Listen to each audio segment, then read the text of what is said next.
I started in 1994 at Deutsche Bank in Germany, in Frankfurt, and I was a junior analyst on the fixed income trading desk. So I was the lowest in the totem pole, really learning the fixed income business from the ground up. It was when markets were actually less electronic than they are today.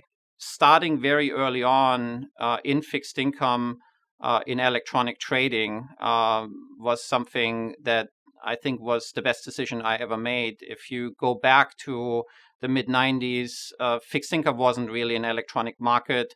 Actually, Deutsche Bank wasn't really a trading house. So for us, as a new firm in the markets, trading fixed income, starting to become an electronic provider of prices and execution is something that I thought was a very courageous move, and a move that I have never regretted, and it taught me a lot. Depending on what asset you look at, what geography you look at, there's lots of details, and microstructure matters. So if you're trying to take something that might work in the German or the Italian market, it might not work in Italy or Greece or the US or Japan. So there's lots of nuances, and really being about the details in trading is extremely important.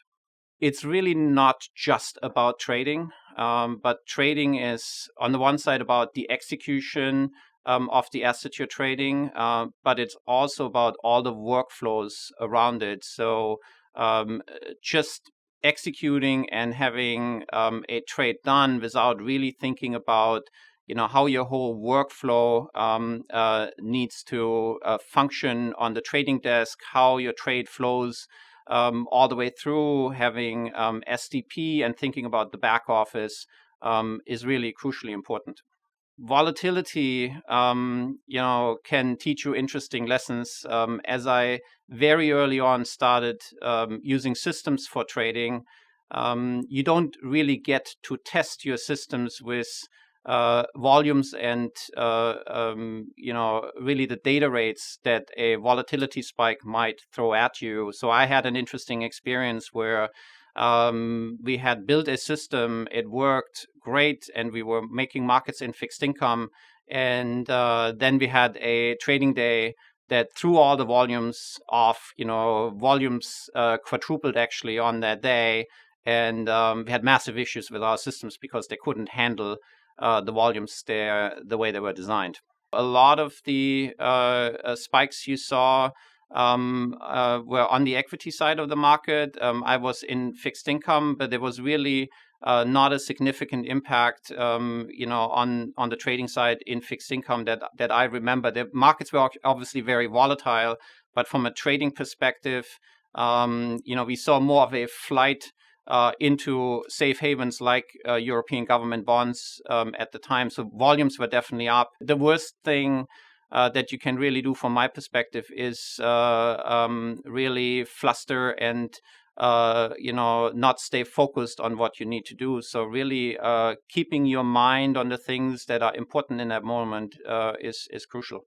I spent some time in equities, and in equities, when I was in equities in 2007, 2008, a lot of it was about algorithmic trading, electronic execution, how you make your algorithms better, how you find liquidity, how you build the smarts, and how you approach things from a quantitative perspective. I still, back to this day, think it's really important to focus on traders' workflow and not just on the pure execution. And that goes back to my days in fixed income, when I got beaten up by the back office because I was missing 5 futures contracts that were not properly booked. So really having that appreciation for an end-to-end workflow and trying to solve problems and not just purely focusing on the execution is really something I have taken all the way through my career. A big fan of volatility. I think volatility creates opportunity, in particular if you're in algorithmic execution as we are in.